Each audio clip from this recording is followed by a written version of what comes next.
things that they can do somewhat quick. We think they could be done quickly, but he's got to work through his steps too to get a work order done to get it out there. And then we're running into, it's winter time, so they may not, have the opportunity to get out there and do any striping because it's not going to work. If it's raining or ice or snow or whatever. So that was the main focus of it. It wasn't to launch any kind of a construction project, because, correct me if I'm wrong, Rick, they've already said, their funding is very slim. The J-turn project wouldn't happen probably till 2025 anyway. And they're doing, I think they're about to finish up. They're doing a like informational meeting right now talking about the construction project for the roundabout at 109 and Wild Horse Creek. And that's not going to happen until 22. Is that when they're going to start that, Rick? Yeah, I think that's 22, right? Like fall of 22 is when it would start. So it probably wouldn't be done, obviously, till mid 23. So this just kind of being in their face with this, I think, puts it on their radar that, these issues aren't going away. But the idea was to get to the table with them, have them come out and look at what their road looks like, what we're seeing, improvements that they can make, on the short term, before they move into, major construction projects. So, Rick, wasn't one of those short term, and when Captain Mondell talked about striping, wasn't one of their potential suggestions utilizing the shoulder as perhaps a driving lane to provide an additional lane, which then would help with turning and that sort of thing? Is that one of their potential short-term quick hits? Well, I think they were at least exploring that idea. I don't know that it has a lot. I don't know if it has legs, but yeah, they were considering that as a possibility. And the issue there was the road, as you may know, Route 100 in that area does have wide shoulders. So there's a lot of width there that's usable, but the shoulders are generally not constructed to the same magnitude as the through pavement. They're not designed to handle traffic to the degree that the pavement is designed to handle.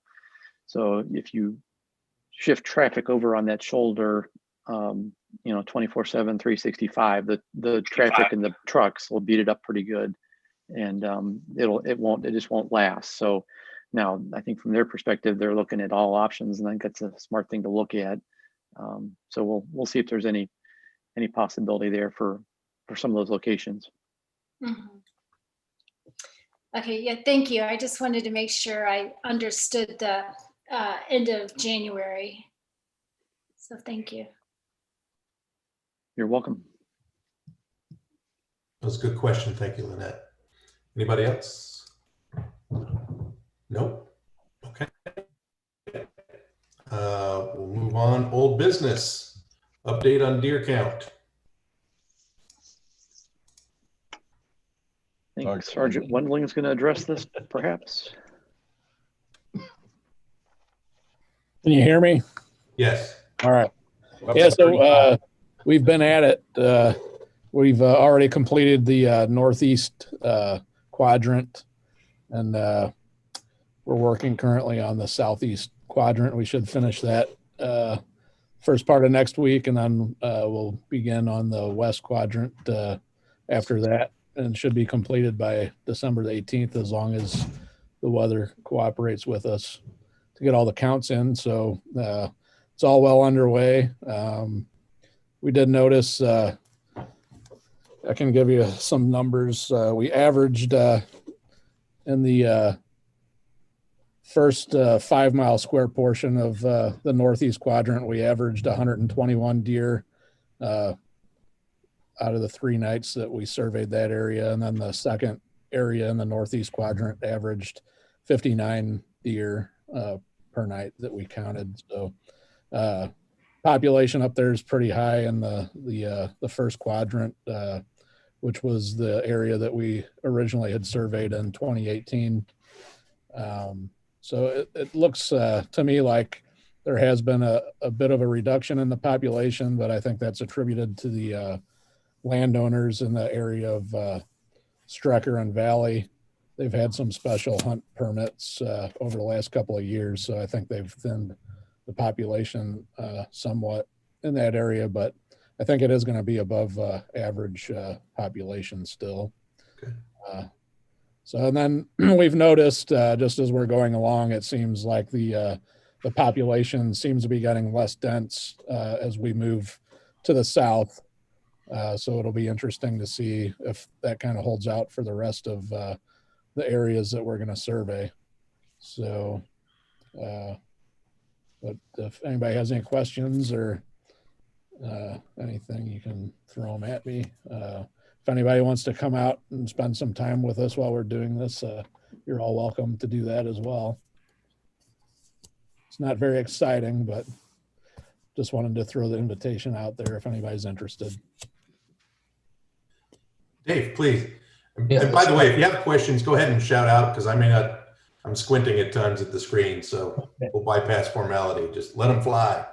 All right, Brad, year ago when we did the Northeast quadrant there, the population was just overwhelming. It was 5 times, I think, the Department of Natural Resources recommendation for density. Are you saying that we're closer to what we should be up there? There's a noticeable reduction in the total numbers that we saw this year compared to the previous count in that area. So I still think we're probably going to end up overpopulated over the recommended population level by the MDC guidelines or recommendations. But I think the efforts on the landowners in that area are noticeable. I think if we can attribute the decrease in the number of deer that we've actually counted to that, and I would think that would be the case because that's where we really had a dense concentration of population in those farm field areas up there off of Strecker Road. So it looks like his hunting efforts there have reduced the population. And Do you know how many permits were issued up there? I'm pretty sure this year he pulled 3 special hunt permits, and I'm not sure about last year. I think they did some hunting last year as well. So, it's been a good two-year effort so far. And, it'll just be interesting once our planning and analysis unit gets to enter all the data into the distance software program that gives us the actual estimates of the population to see. But it's just my educated guess that we're going to see a reduction in that area. And then it's just been noticeable by the total numbers that we've seen in the other, moving to the south, that the numbers have reduced. They're not nearly as dense so far. So we'll see. We have one more night in the first area of the southeast quadrant that we're going to finish up tonight. And then we move to the second 5 square mile area in the southern sector next week. So I think we'll maybe see a slight increase to that second section that we're going to do next week. I think there's a little higher concentration of deer in that area, but I think just, since we have so much area, the numbers are going to vary from area to area just due to the environment and what's more favorable for the deer, the available food sources and things like that. So, And if I may, those who requested the special permits, I assume they were landowners with more than 3 acres. Yeah. So that individual, he manages all that farm property down there where they actively farm. and have crops. So I think they were having somewhat of an issue with crop destruction. So that's why it became important to them to do that, take those measures. Okay. Thank you. Sergeant Wendling, Yes, sir. this is a real dumb question, but as you know, I ask lots of dumb questions. And I hope your answer is, well, why don't you come along tonight, Steve, and ride along with this? But how do you go about and do these counts without double counting? I'm just, it's a curiosity question, but how do you do these counts? Yeah. So we follow, you basically start out and you identify the geographic area that you want to survey. So you have to determine what the square mileage is to that area. And then you have to drive at least double the square mile area in linear miles. So say our areas are broken down into 5 square mile areas is our smallest areas that we're dealing with.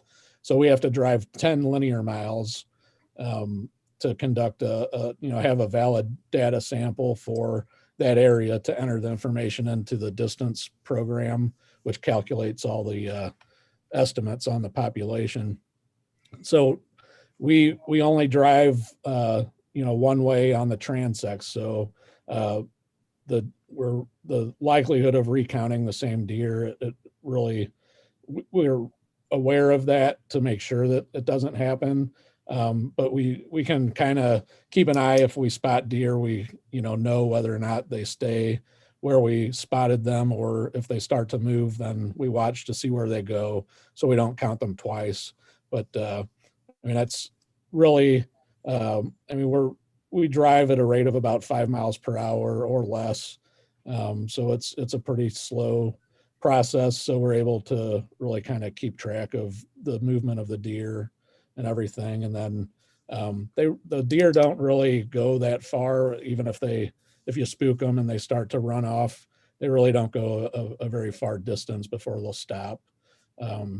So I don't know if I really answered your question. But No, it does. I had no idea. So basically you're just doing a straight line for 10 miles, I guess. Right. Yeah. So we have the routes are all documented, and we travel the same routes on each survey. So the sampling is consistent, and the data is going to be valid that way.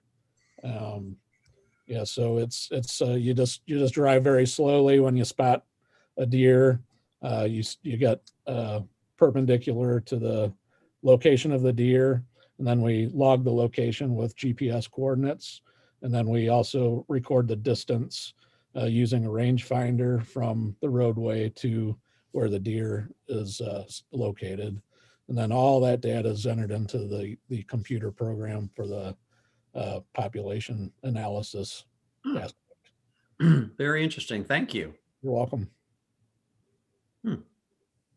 I just Thanks didn't for know that. That's a great you stood question. in one spot and you just counted the deer as they walked by. That's what I had. It's a little more. So yeah, Aaron Schenk is the master of all that. So they're the Department of Conservation. They come up with all the guidelines, and they instructed us how to properly conduct the counts and everything. So there's a little bit of science to it. Thank you. You're welcome. Great. Any other questions for Sergeant Wendling? Seeing none, we'll move on. New business, we have the Woods Road cut through traffic issue. Rick? Thank you, Marshall. So tonight we have on the agenda the issue of Woods Road. We have received complaints more recently from a resident on Woods Road pertaining to speeding and cut through traffic and commercial traffic on the road. Woods, as you probably know, is a route that's between Manchester Road and Route 109, Manchester on the north, Route 109 on the south. It's about 1.5 miles in length. The road is unimproved, about 20 feet in width. Of course, no sidewalks on that stretch of road.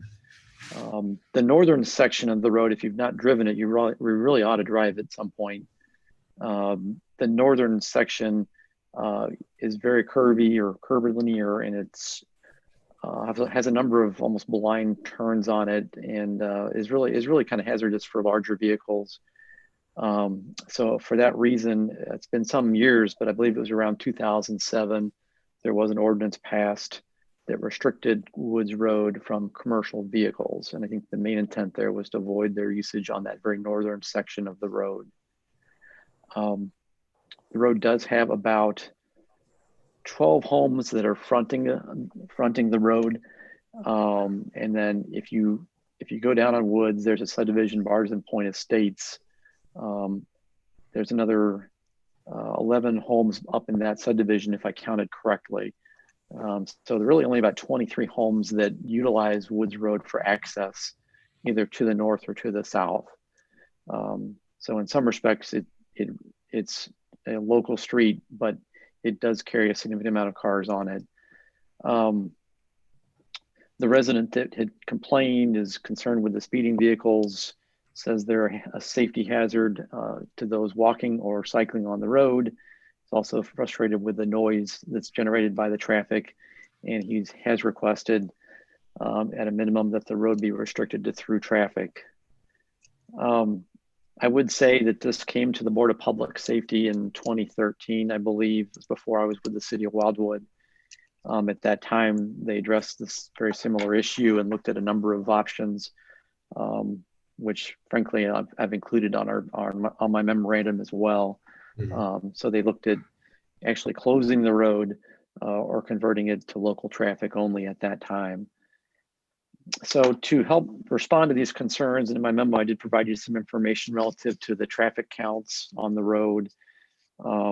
We did count the road a couple times, once in 2019, once in 2020. And essentially the traffic count came up about 620 vehicles per day near Rogers Lane, which is on the northern end, right near Manchester Road. We recounted it in this summer, and it was a much lower count as actually we would anticipate, because it was taken during COVID and school not being in session. So the count this year from August was only 480 vehicles per day. So those counts are the 620, relatively speaking, is a light volume, and we've got residential streets that are much higher than that, as you probably know. I did provide you the data that we've collected over the last few years relative to the traffic counts on other Wildwood streets, if you're curious to see how it compares, just to put it in perspective, because I think that's important sometimes. Relative to the issue of cut-through traffic, unlike we talked about this very issue on Esselstyn Road, if you recall, between 109 and Wild Horse Creek Road. And we've talked about it in a couple other locations. We did not do an actual count to determine the number of cut-through vehicles on this segment. We can certainly do that if you'd like us to do that. Essentially, what I did was try to estimate based on the number of home sites, since we know there's only 23 homes that are utilizing the road. I tried to estimate how many cars should result from those home sites. And we know as engineers that over many, many years, we know that an average home, single family home, generates about 10 trips per day. So based on the number of homes, simple math to come up with the number of cars per day. And then if you assume they're going both north and south evenly, which is certainly a big assumption on my part, you end up with a figure that essentially shows about 80% of the cars could well be cut through vehicles. So it looks to me that it is a significant cut through route, and probably has been for some time. I would guess that the Wildwood precinct might agree with that. Again, we can go do a formal count based on license plates if you like, and get a better number and try to confirm what I'm saying in that regard. That would not be a problem. The Wildwood precinct have been on site and have done some enforcement and speed surveys. I did provide you some information in that regard in the memorandum. Certainly, Captain Mundell, if you want to speak to your efforts, I will cede the floor if you'd like to do that. I did provide the results from the speed survey from May of this year, and also threw a couple in at different locations going all the way back to 2012 for what it's worth. The speed limit is posted as 25 miles an hour on Woods Road. And I believe the 85th percentile that we came up with on this last speed survey was 35 miles an hour. So I know the Wildwood Precinct have been out there in response and have been working hard. Captain, do you want to talk about that any further? Or? Not a lot to add. It's difficult to do enforcement on that road because, as Rick said, it's very narrow. There's actually spots that are about 15 feet wide. So a car has to be able to sit somewhere in order to monitor traffic to identify their speeder, and then to conduct traffic stop. We're making the stop basically in the roadway, and then we're officers obviously standing more or less in the traffic lane or near the traffic lane while he's talking to the individual. So Rick and I have talked about this quite a bit. There's a couple residents who have made an issue of this. Their residences I think are very close to the roadway, so it's obviously right on their front porch basically. But that doesn't take into account everybody that lives on that road and whether they feel the same way. Again, enforcement's kind of difficult. The northern section, people are generally going to be more cautious because it's narrow. You're coming down a hill, blind curves. But once they get out of that section, then it's kind of a straightaway to Highway 109. So there's a tendency, we're guessing obviously, that they pick up speed and they go where they're not conscious of it.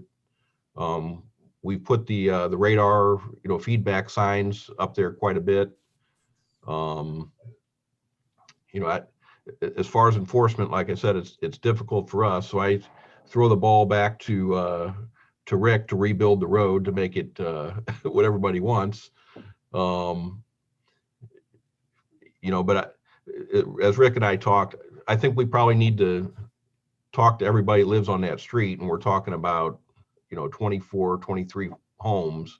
That wouldn't be a terrible task to kind of poll everyone to see what their thoughts are, because there's been radical ideas proposed, making it one way, closing off one end or the other. The people that live there, that's basically their street. Limiting their access or having them drive several miles out of their way.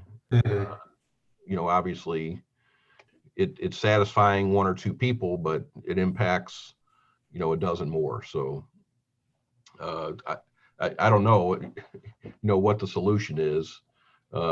Speed bumps are that might be the next option. I don't know what Rick's thoughts are on that, but again, I think before anything is done, we need to talk to everybody on that road. So as far as stopping people from cutting through, I don't see how you can do that. Yeah. Dave?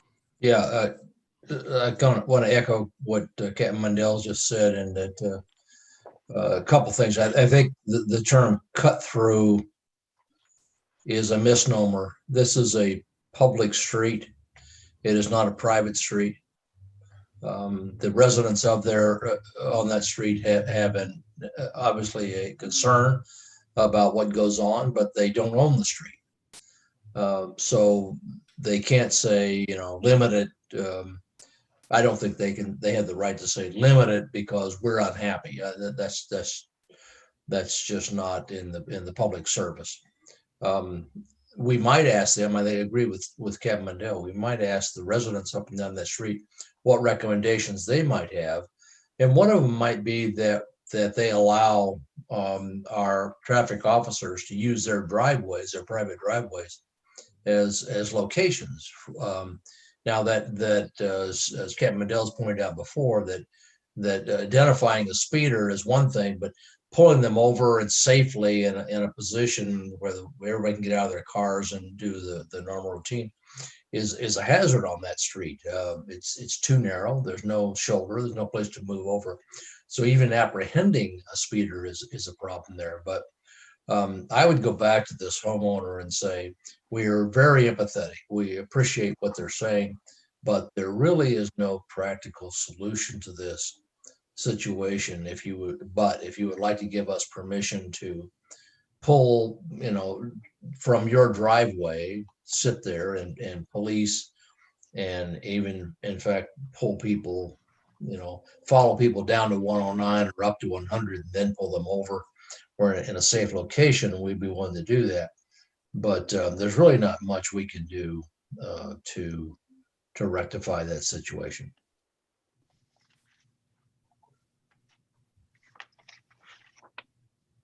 Any other thoughts?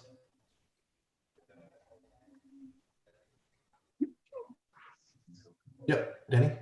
Yeah, I would agree with what Dave just said. We almost every residential street or street in the community can call, well, we got cut through traffic. You can't limit the traffic on the street to just the people that live on the street. And sometimes there's situations like this that there is no good solution to. So I would wholeheartedly just kind of agree with what Dave said there. Yeah, it seems to me the complaint was more related to speeding than the volume, I think. And I think some of the numbers bear out the volume issue or maybe a lack thereof in that regard, but speeding is a problem.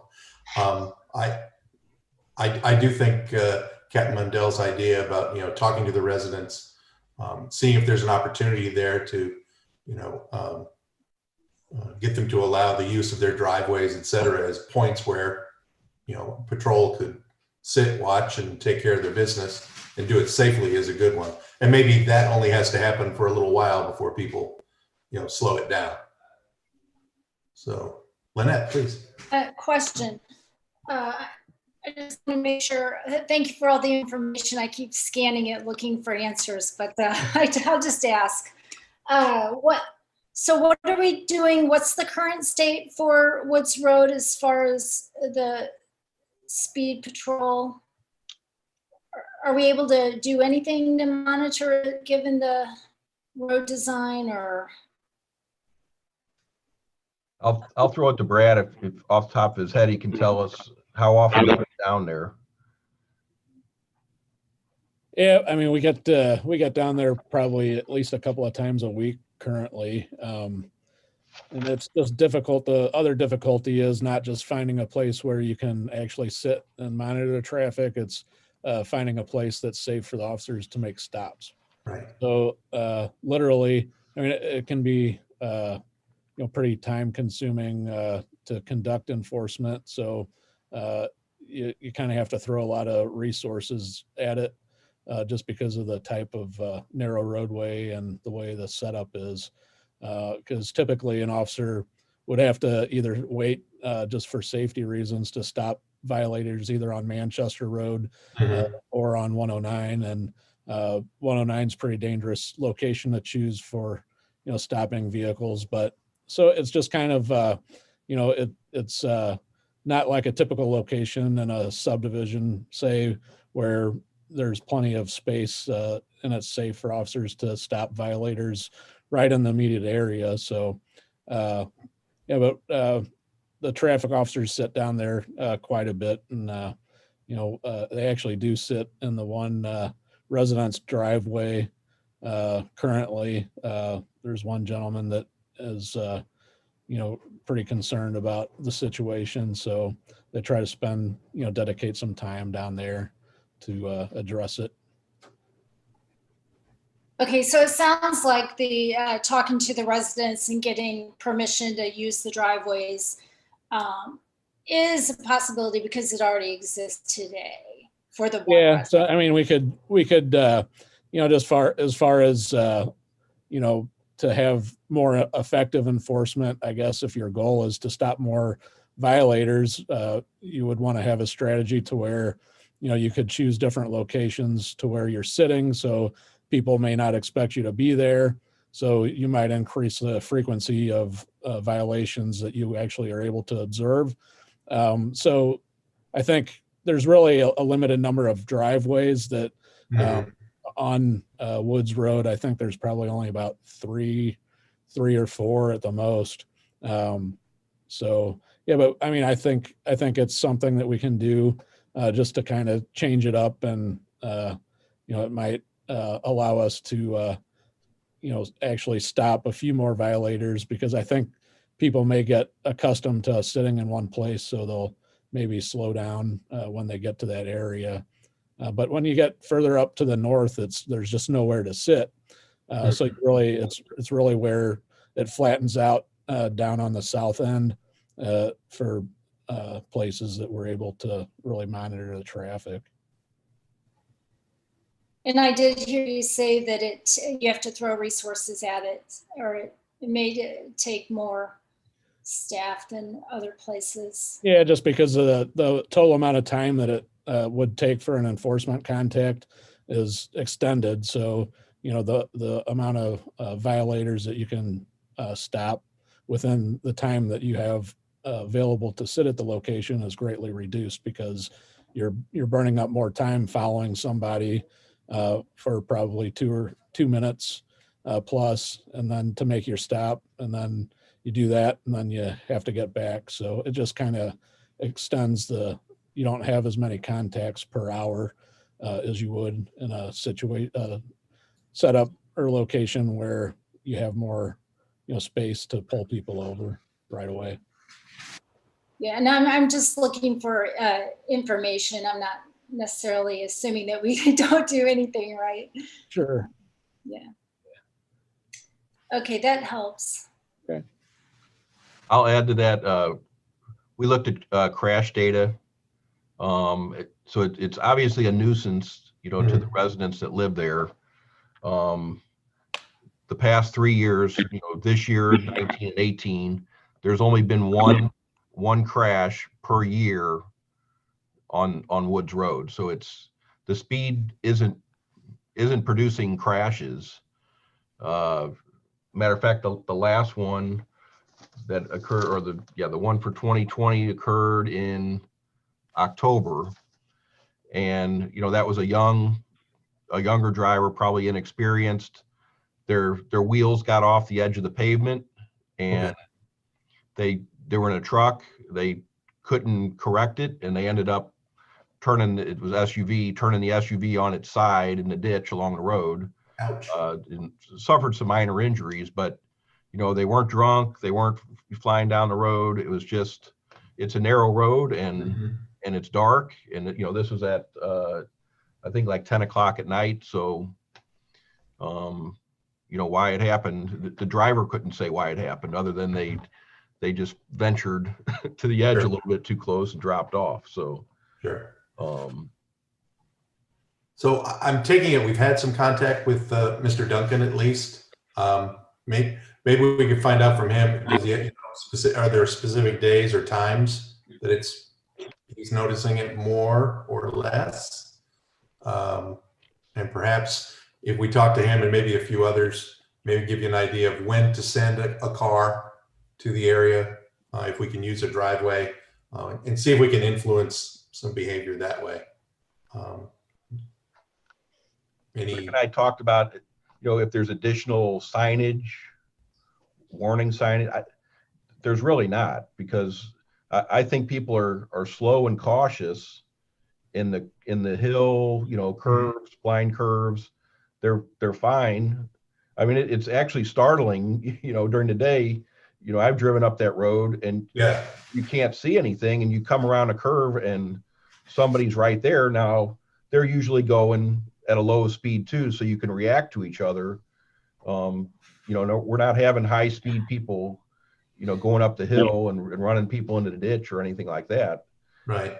As we've said, it's when they get down to where it's flat, straight, where they can see where they're going, and they're making up that time to head down to 109 or coming back the other way, which is right. Basically, it's right where those residences are, where this is right at their front porch. So, you know, they see it and hear it, and, you know, it's obviously frustrating to them. If Sure. I could make a recommendation Go. or a request, if we could get a couple of new speed limit signs installed, Rick, in the flat area down there to where we could mount the shields to have that the displays. There's just really, I don't think there's any speed limit signs currently down in the flat section down at the foot of the hill. So if we could get a couple of, you know, one sign each way, and then that way it would enable us to deploy the shield, so we could have that interactive display to maybe, you know, get motorists to recognize that they're going above the speed limit. Certainly, we can do that. We can arrange that. And I think, as I mentioned in the report, if you feel we want to put a permanent one up, we can certainly consider that, a permanent radar sign. If that would help. I guess I want to know, just to help you, Rick, you know, what's the traffic volume there? Because those are, you know, somewhat costly. You know, if you're talking a small volume of traffic, to throw that sign up there, you know, which is a permanent thing, it's several $1,000s.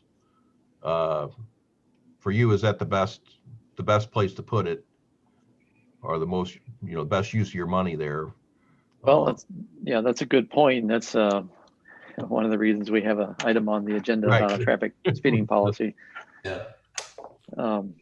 Because you're right, it is a little bit lower volume road, so it might not be the highest priority relative to that, you know, to that item. Denny, did you have a question? Yeah, well, yeah, given the low volume of traffic, and I'm really shocked that the low number of crashes that we have on that road, given the geometrics. So it's a whole lot more cautiously than we might think, or else it would be. Given those bad geometrics, there would be more crashes if people were, you know, if there was excess speed on that road. I mean, it's so yeah. I think personally, I think limiting our resources in terms of radar signs and so forth is probably a prudent course of action. I just looked again at those numbers, Rick, on that one, on your memo, that the 85th percentile is at 35, which is, you know, 10 over the speed limit, I believe. Isn't 25 down there? Yep. Yeah, that's high, but it's not 45. It's enough to get your attention, but it's not over the top as far as the speed goes. But again, it's the nuisance to the guy that lives there, the people that live there and see it. And definitely would be unnerving to someone walking on the roadway. So, Sergeant Wendling will reach out, or someone will reach out with you to talk about that sign placement. Perfect. I'll have John Bamer will be ready and waiting for you. Okay. All right. All right. Sounds good. Okay. Parking at Green Pines Park. Rick? Thank you, Mr. Marshall. I'll touch on this, and Captain Mundell may want to speak to it as well. Hopefully, real soon, we're going to have another park opening in the city of Wildwood. Green Pines Park is at the very end of Pond Grover Road, or what we hope to be calling Pond Grover Parkway soon, actually. It is a small pocket park intended to be for residents of the ward, the local Ward 5. And for that reason, it actually has a relatively small parking lot. And that's intended that most of the users will walk to the park, since it's a ward park. It's obviously not restricted just to ward residents, but that's the intent. So as the parking for the park is very limited, it's been raised, and Mr. Bertolino has brought this up already, that there's a concern when we open the park that we're going to be faced with overflow parking, that there'd be too much demand for the limited capacity of parking spaces that we have. And this may be a temporary situation. As it's a new park, there's going to be obviously maybe a little more interest in it initially, but maybe not. But that certainly could be the case. So I know Captain Mundell and I've had some discussions with this already, and I think what we're wanting to do is move forward with some signage that would restrict parking on the adjacent side streets to Palm Grover Loop Road, which is Hickory Crest Drive and Green Pines Drive, so we can discourage those park users from parking, at least in those areas adjacent to the residents that live there. I know Public Works has got a sign in mind to be placed, which would be simply would state no parking for Green Pines Park users, or something to that effect, or something very similar to that effect. But we're certainly open to other suggestions that might be appropriate. This might be a fluid situation where we proceed to put up some signs and then evaluate based on what plays out. Captain, do you want to speak more to the enforcement side of it? I know there's always concerns with the ability to enforce any signs that we place. I'm going to disagree with you a little bit then.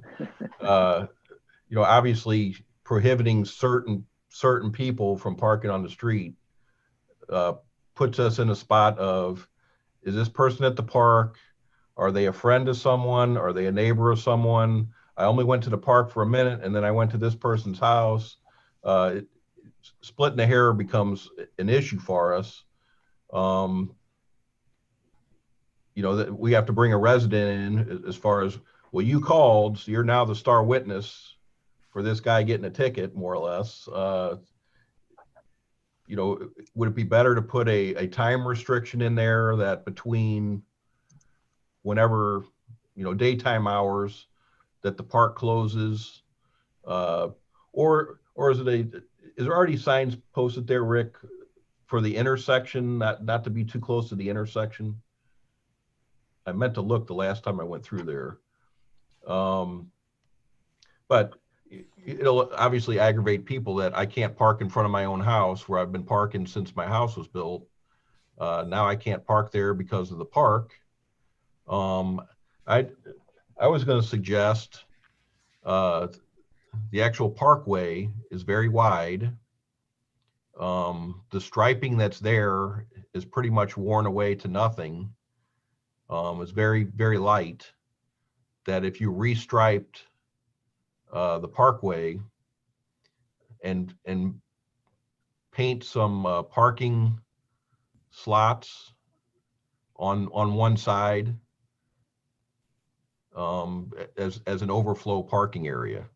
So you'd have your 2 lanes with a double yellow line, and then maybe 6 or 8 boxed parking slots in the straightaway there, as opposed to it's really kind of unsafe turning up into the subdivision to the north, that if people are parking along the street there, there's kind of a curve there, and a blind curve, that somebody could be getting out of their car while somebody's coming around that curve. So I think having a lot of traffic parked up there could be a safety issue.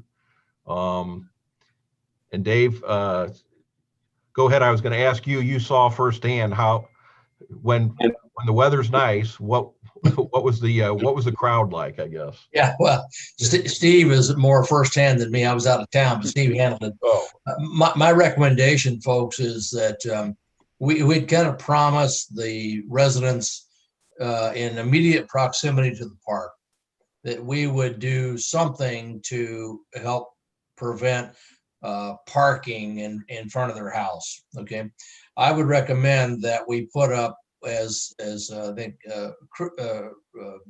it's already been recommended, that we put no parking for, and whatever the words are, no parking for Green Pines Park. On the first two residents going up on either side of the street, going east on Green Pines, and then do the same thing going south on Hickory Crest Manor, there, Hickory Crest Drive, for at least for the first two houses. And just a sign that says, no parking, if you will. I don't think this is going to be a long-term issue. I think the initial rush of people wanting to use the park may be a parking issue, but I think long-term it's going to be, as Steve just saw on over the weekend, when people thought it was open, walking to the park. People will walk to the park with their kids, and they won't be driving down there. So I don't think we should overplay this, but I think we owe it to our local residents there to put up some signage that says overflow parking won't be in front of my house. Okay. And then leave Green Pines Parkway as it is, because there is a bike lane there, and I hate to block the bike lane, but it's an obvious place for people to pull into and park with plenty of room if there is overflow from the Green Pines Park. So in summary, my recommendation is I would like for us to agree to no parking signs for Green Pines Park on the properties, the first two properties on either side of the street, going east on Green Pines Drive. Drive. Yep. And also the same signage going south on Hickory Crest for the first two properties on the I guess would be the east side of that road.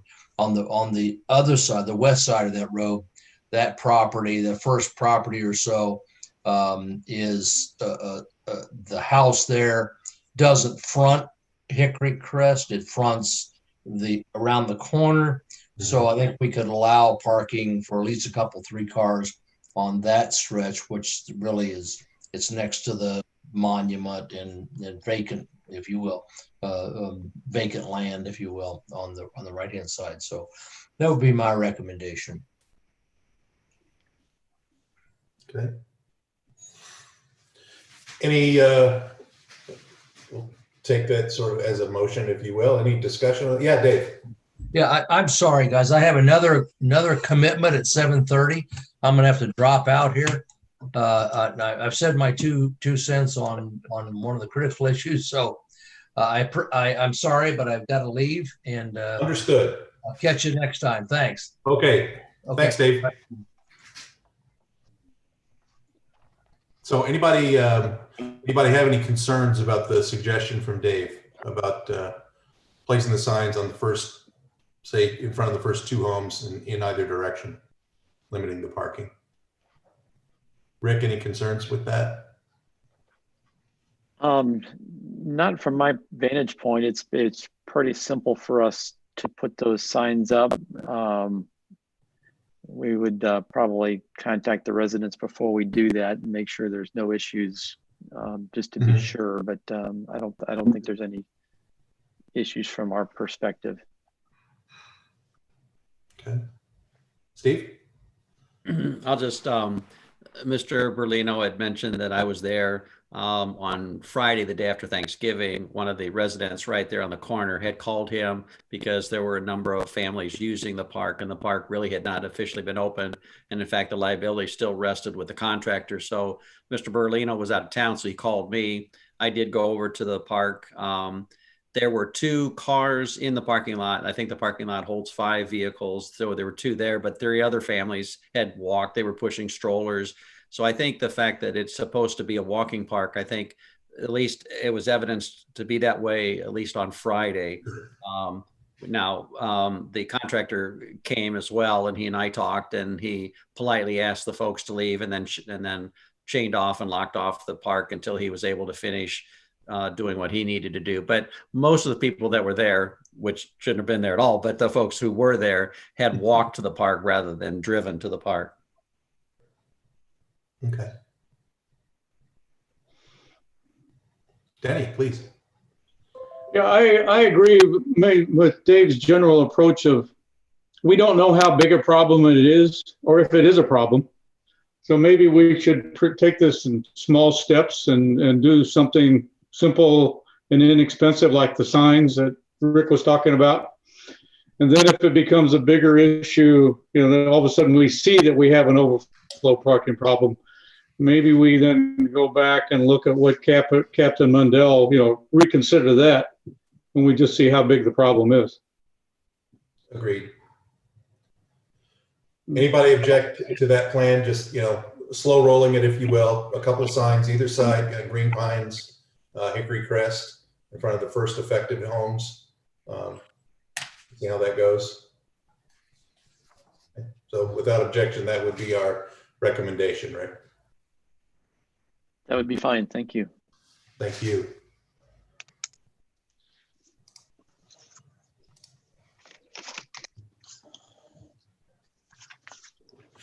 Okay, the development of a traffic policy.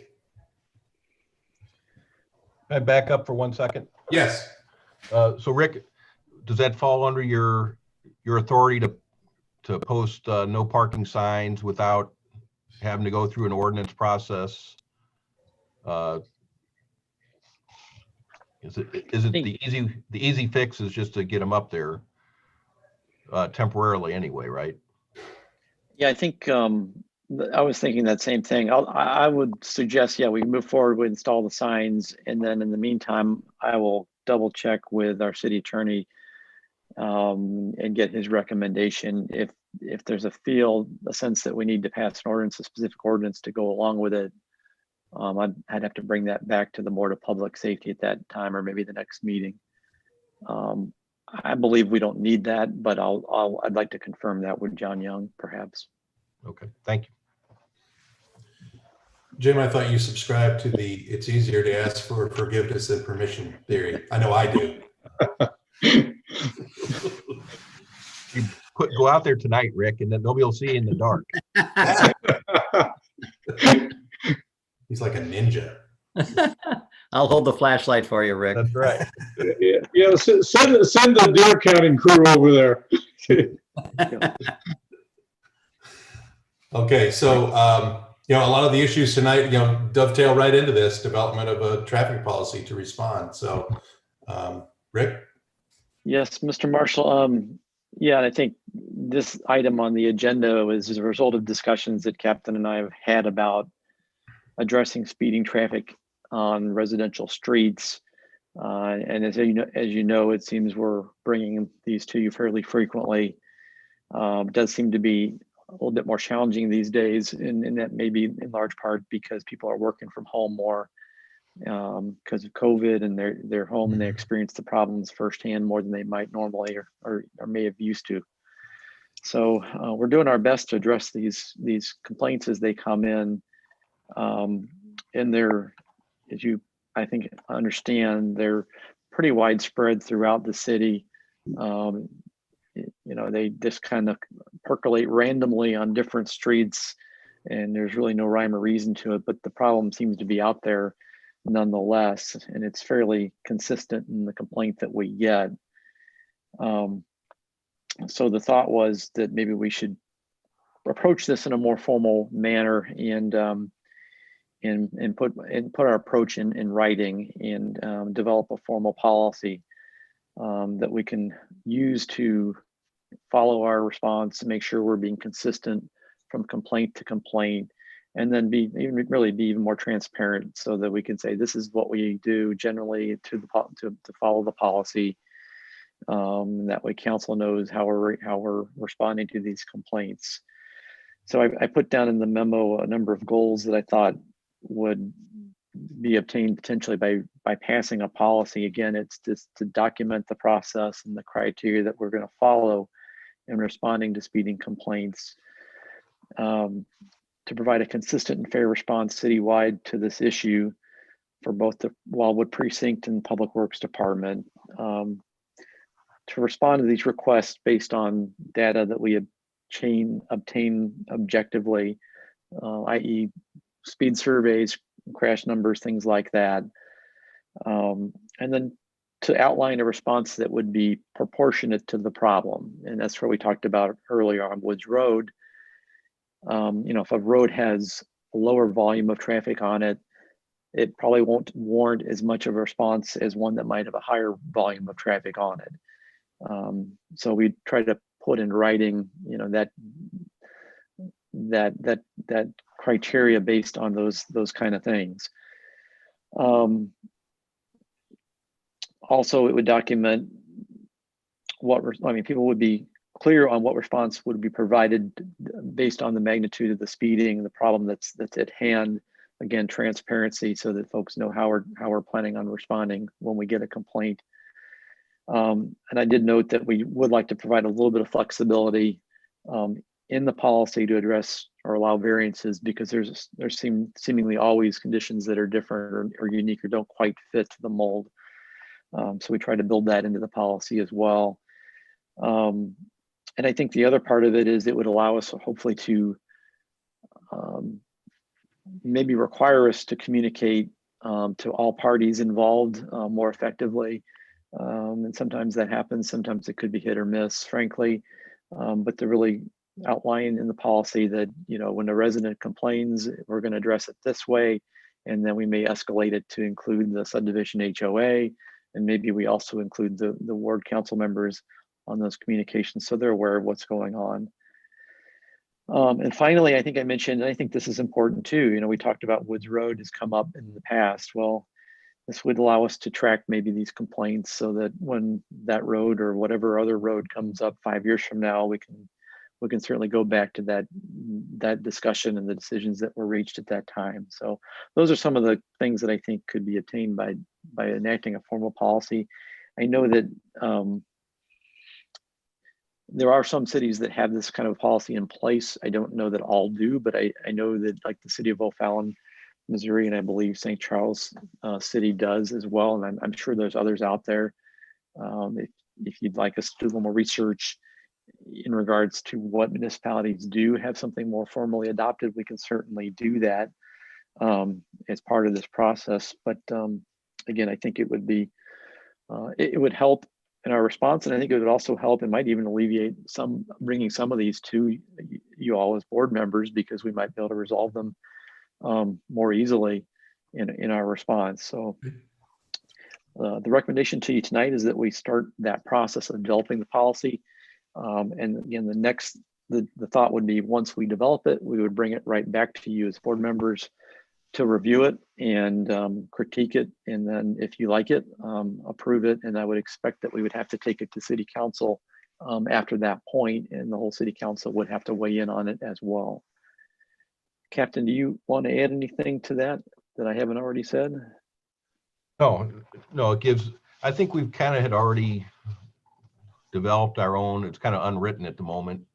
When there's a speed complaint, the first thing we do is try and validate the speed complaint, whether it's, a resident or a crash or something like that triggers it. That's the purpose of those covert devices to watch traffic for a week and tell us, traffic volumes and speeds, and it helps us with enforcement, but it also lets us know, is there really a problem, or was they're kind of isolated situations where the resident just happened to see it and they were ticked off by it, and they made a call or sent an email or whatever. The one street, Thunderhead Canyon, had a high traffic volume, and we did another speed survey like 2 weeks later, I think, and traffic volume was much lower. So it kind of depends on what else is going on. This was right before Thanksgiving, so obviously people were on vacation probably for that week, and traffic died down. So there is so much that influences traffic patterns that it's just difficult to predict. So, but generally we'll start with a speed survey, And based on what we see there, we'll probably put the shield, which is the electronic feedback device, put that out there, our radar trailer, and we kind of pick and choose of what's the better device to use, at a particular location. And then, do we start, hitting it with enforcement, and how often we do that, falls into that. But, there are definitely different areas or different streets where we circle back to. It may not be a huge problem, but we do want to revisit it from time to time to keep a presence there. We just can't be there constant. That's all. Steve? Rick, you mentioned that you were aware of some other municipalities. I think you mentioned O'Fallon, Missouri, and St. Charles as two of them that have such a policy that you and the captain are recommending. If this board gives you the green light to move forward with developing this traffic policy, I would highly encourage you to reach out to your counterpart in those, and why reinvent the wheel? If there is a template that you can use, I would definitely encourage you to see if you can get your hands on that and use that as your starting point. Yeah, absolutely. And we will do that. Agreed. Any questions for Rick regarding this recommendation? Please, Lynette. Oh, you're on mute. It lets me know. Thanks.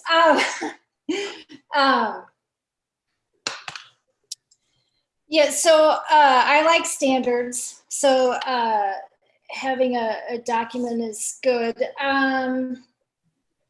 A real basic question though, when we say residential roads, I do know that we have several examples that have come up over several meetings now, but are you talking about Wildwood City maintained residential roads, or are you talking about all residential roads? I think my approach, I mean, Captain and I have not talked about this to this degree, but my approach would be, what we're looking at is residential streets. So like a Woods Road may not apply to this policy. At least initially, I think I was considering just your standard subdivision streets, small lot subdivisions, those kind of local streets only. Now the policy could be more explicit to say, if it's a road like Woods Road, you treat it slightly different, and here's your policy. And if it's a low speed residential local street, you treat it otherwise. But a lot of streets, these would be local streets with homes fronting them with driveways on them, not necessarily applicable to an old Fairway Drive or a Pierside Lane, a Village Hills. It would be more local streets. That's at least the way I read it. But I don't know that we've totally thought that through, to be quite frank. So we'll have to get into the details a little further. And I'm sure Captain and I and Sergeant Wendling will talk further about it too. Okay, yeah, thank you. I was trying to understand the scope of the policy and make sure I understood the term residential. Especially since several of our board members aren't here, there's a little added pressure. And I agree. And part of any policy would be, having a good definition for what it is, so we all know, in an effort to keep, transparency, which I think is very important here. So, Go ahead. No, please.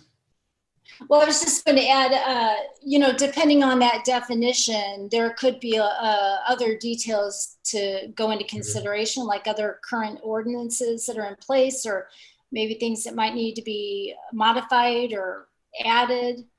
That's kind of where I was going when I asked the question about the scope. So, well, it's a good question, because the way you treat a Woods Road is not necessarily going to be the same as how we would treat a small lot subdivision that's got homes on it. So I think we'd have to be clear that in the policy how it's to be applied.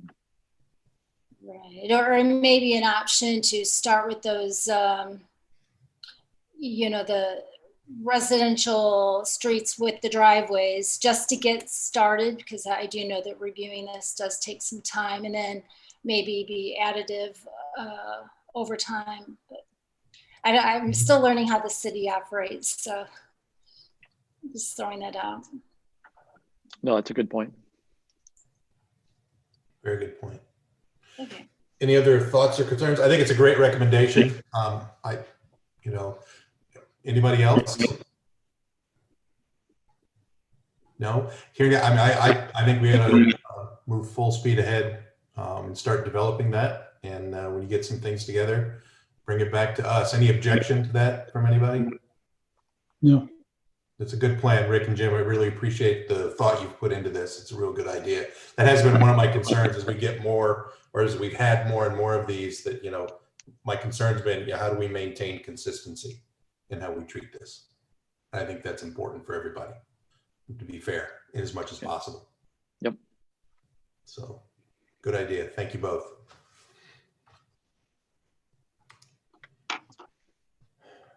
Oh my gosh, it appears we have reached the end of the agenda. No tears, please.